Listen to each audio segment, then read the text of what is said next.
Ross says, "Hi, Mehran, male 31 UK." Thank you for that, Ross. Says, "I think I'm quite badly depressed in my life." Well, it's a part of life, isn't it? It's like day and night, wave of the ocean, up and down. There's changes in moods that we have, just as we see changes in the weather, in the air, in the ocean, uh, calmness and choppiness. That's part of it. It doesn't mean that we always have to be in perfect mood, up mood. Uh, Even the hippopotamus sometimes is not in the mood. A crocodile is just sitting somewhere. A horse doesn't feel like doing his job well. Doesn't want to be a good show jumper that way. Just doesn't want to. But we accept all that. But when it comes to us, we say, oh, there's something wrong with me. Not necessarily. We are usually beyond the clinical depression, which that has to do with doing tests by your doctor and visiting your doctor, because as you know, I'm not a doctor, I'm not a psychologist, I'm not a psychiatrist, so I don't want to mislead anyone. You have such problems you are concerned about, you got to discuss it with your doctor.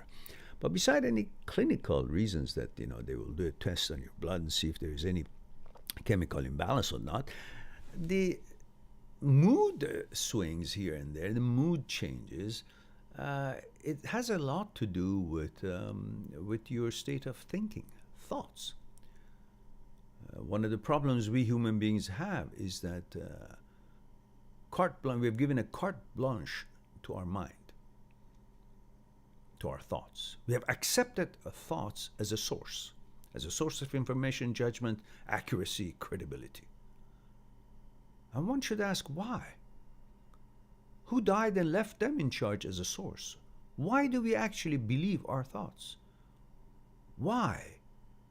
Why do we actually think our thoughts are judgments and they're credible? On what basis? What evidence has thought shown us that it has all the knowledge that there is to know and its words is heavenly? On what basis? Thought is a production of material process. In the material process, it gets its information, some of its information, the thoughts that we want to create, from the information we have stored in our consciousness. That's the field of the known, where thought is born. But then there's other thoughts, transient thoughts. Those are the ones that are intrusive, and those are the ones that are interfering and making suggestions that we find them puzzling. It's not me. That's not about my interest. Why is it there? So it annoys us, and we try to reason with thought. The thought that actually, to begin with, is rigged, is malfunctioning, and has created some kind of a intrusive, unacceptable, uninvited, unagreeable thought. Now we want to reason with it that we are not it and expect it to understand what we are saying. And that's preposterous, isn't it? It's like you're debating with a crazy person who accused you of something that you're not, and you're now expecting that person who's actually hitting not on all cylinders to accept and agree that his views and opinions that was uttered are wrong. Well, if he knew that it's wrong, he knew that he's crazy, he wouldn't have uttered it. The fact that he's uttered it, that means he's incapable of reasonability and facts and accuracy and credible opinion. Now, however, you're doing the same thing with your own thoughts. What do you think this thought is? You think it's you? Thoughts are not you. Thoughts are suggestions that, unless you're doing calculations, you're creating instinct, you're creating a thought to build something, create something, solve something that is of mathematical or production or design. All other thoughts are transient thoughts. They have no credibility, and they're crazy thoughts, random thoughts, material process, and all these based on All these information has been introduced to you throughout your life by TV, news, media, books you read, movies you watched, everything else that somehow found its way in your mind as an information. Things you saw in the street, things you read, things you heard, all that. Think of yourself as the library, the main city library. It's got thousands and thousands and thousands, hundreds of thousands of books in them. And not all these books have been bought, purchased, and deposited by you in this library. Other people brought in somehow, they found their way, they've been donated, they've been given, they've been just, some people died and all the books were just given to library, and they found their way in this library. They're now deposited in the library. And think of the library as your consciousness. And think of all these books that somehow they found their way into that library as thoughts. Some of these thoughts are yours. Some of these books in this library deposited are your personal books and experiences, things that you learn. On that basis, you have that information in there. You have deposited that book in that library. But most of the books in that library is not yours. They found its way in there, donated, somehow they're there. Like the consciousness. Some of the thoughts are your creation because you have a purpose for them, in order to accomplish your tasks and the goals you set in life. But most of the thoughts that are created in your head are nonsense, are garbage. You have nothing to do with them. They're the books that other people, somehow they found their way in the library, in your consciousness, the library, the city library, the main library. And they happen that the book, the wind blows, or somebody opened the book, reading it, and left it there on the table. You pass by, the book is open, you see it. That's a thought. But because the book is open and you got notice of what's written in that book, that doesn't mean you believe in that, what is written there. Just because a thought comes to your mind which has nothing to do with you, it's transient thought, doesn't mean it's a thought that you welcomed or you designed. So what do you do when that book is open and you're going from one part of the library to the other part to get to the book that you want? You see it is open and you notice what it says, whatever it says, got nothing to do with you. So you pass by because you realize it's not the book you chose to read, but you can read it as you pass by. You notice it. Same thing when transient thought comes in, you notice you just pass by. You're not supposed to say, let me read this book. Yeah, I noticed the book. Well, I'm not going to sit down and read it. There's so many books are open in this library. I'm not supposed to read them. They're all same thing. So many thoughts are created in my brain that's got nothing to do with me, and it's not my intention to pay attention to them, but I have the ability to notice everything that goes by. I have the ability, but I don't have the mandate to focus on everything that goes by, every book that is open, every thought that comes to my mind. So what I do the same thing as I do in a library when I pass by an open book. The thought. I pass by. Continue my way. Do not pay attention to it, and therefore that book does not become a source of your information that you would now question or consider the question and to want to respond to it. When you ignore it, there is no question to be bamboozled by or waste your time and energy on. And if the book is written some nonsense in it or some opinion that is to begin with is written, just because it's written doesn't mean it's the document of accuracy. Many people can write things, and just that book is open and something is written to it in it that is not accurate about you. Now you want to fight it. Fight it with what? With the book that cannot answer. So you think because it's not changing its page or writings in it, therefore it's insisting that it's accurate, it's correct. Because it's not changing, it's written, and I can't change the writing. No, it just means it was wrong to begin with, it was written wrong, and you don't have to debate something that is wrong, you don't have to make a change that is wrong, you just pass by, you ignore what is wrong. Same thing with thought. When a thought comes in, it's because it's a glitch, it's a problem. The thought has created inaccurate suggestion because of the needs that we've talked about, the other video that I've trimmed out and put in here. And since to begin with, that is a wrong thought, then you can't make that thought, no matter how many times you go over it in your head, to change its quality, its characteristics. If it was not a wrong thought, it wouldn't appear. When it has appeared, it will stay that way no matter how many times you argue with it. So the fact that you argue with it, you get frustrated because you can't change a malfunctioning thought product. Malfunctioning part of the mind creates transient thoughts that are not credible. So when it's already coming from a malfunctioning source, what do you expect it to change if you keep going through your head? Why do you debate with a crazy person? Why do you debate with a thought that is wrong? Because it's like that book, it has no capability of changing its pages and switching what's written on it. It just comes in one way. It malfunctioned and it's here. Now you want to reason with the malfunctioned thought. You want to reason with the crazy author of that book. And there's no capability for that book to change because of your reasoning and your credible information. It stays that way. Then you say, well, no matter what I say, it doesn't change. So I have to keep saying it so it will change. It doesn't have a capability to change because to begin with, it's a wrong book. Same thing with the thought that you argue with, debate with, and try to convince the transient thought that you want to take that back. Well, if it wasn't malfunction, it wouldn't even suggest that. And these sort of thoughts that you expect them to change them because you reason with them, you argue with them, you ask them why,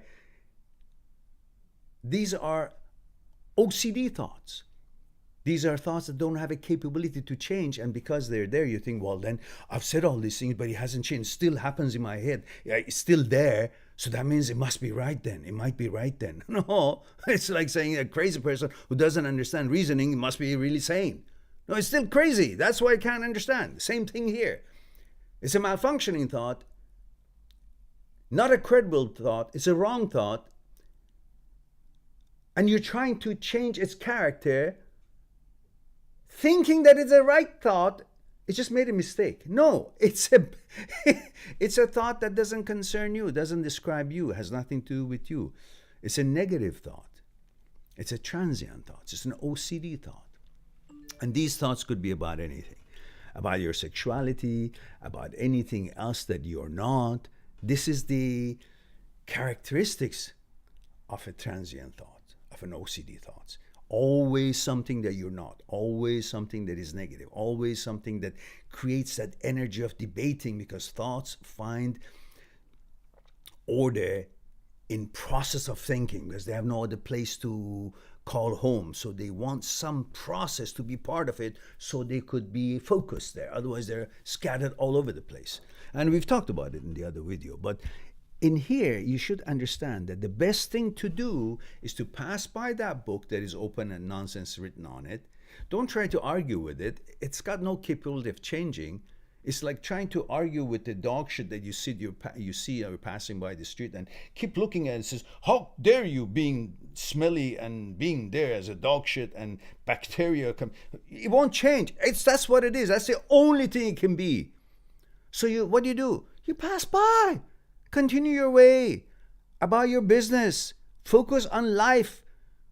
Do not allow thought to take away life, which happens in the now, away from you, because thoughts always take you away from the now, away from life, away from the present moment, because thoughts come from where? Consciousness, memory.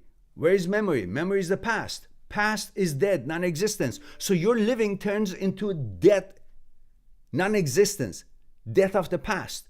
You're wasting your time trying to change something that doesn't exist. That's what I'm trying to say.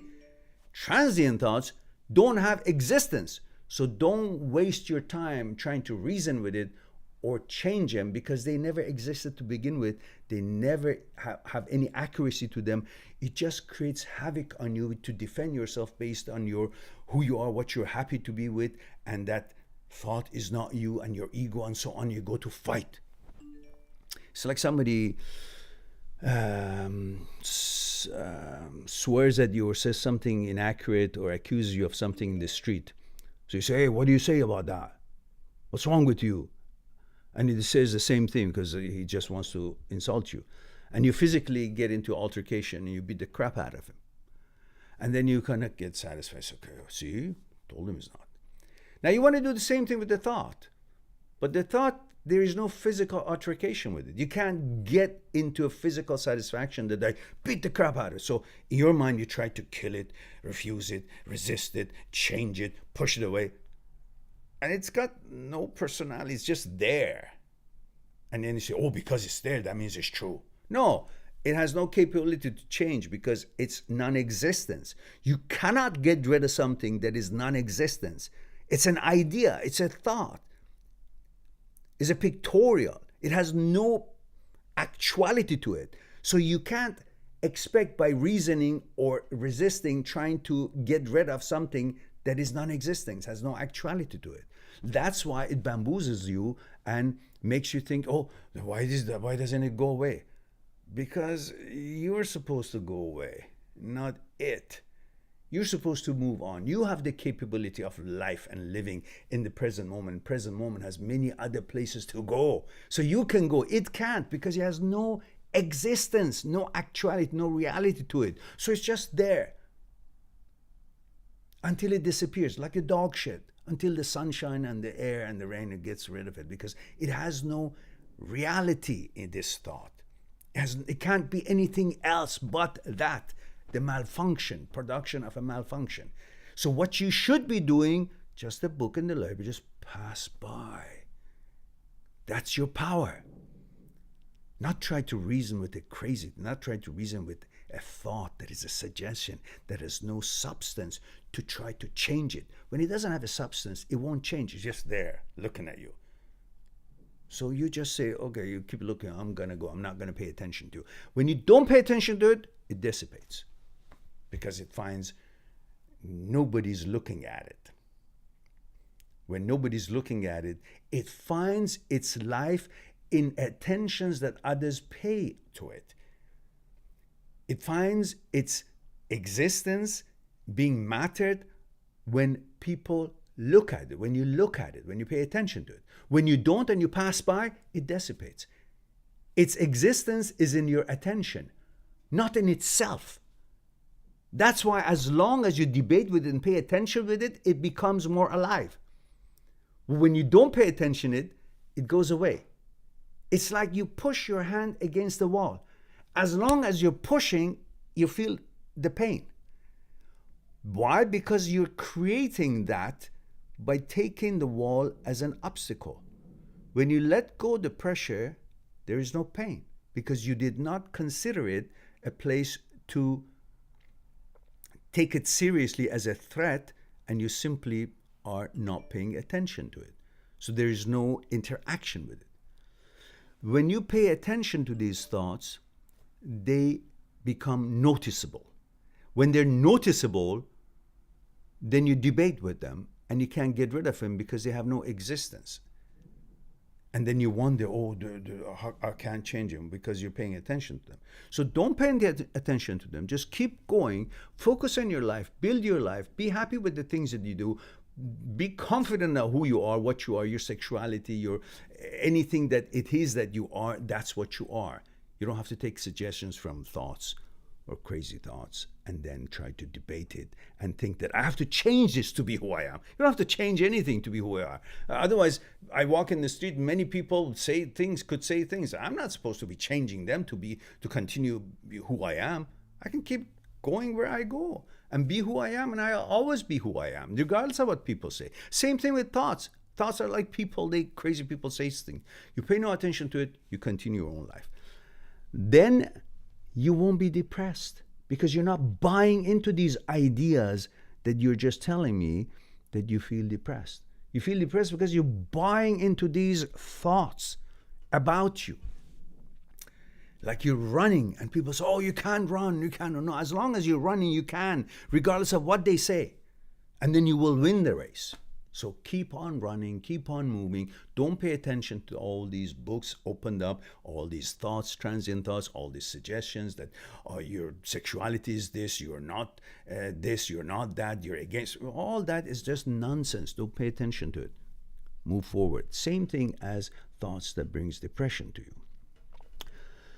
I hope that is some kind of explanation about the glitches we have in our minds. It's part of humanity, you know. No machine is perfect. We are not perfect. We have glitches. But doesn't mean because we have glitches, we should gotta believe that you're the glitch. No, it's a glitch that has come to be intrusive to your actuality, your quality. Not that, oh, because of that, then I am not. No, that's imposture. Not you. All right, it's a long discussion here, but this is just part of that, maybe. If you have any questions about these sort of things, or HOCD and things like that, I have videos on it. You can take a look and see how brain, mind, thought functions, and then know what to do.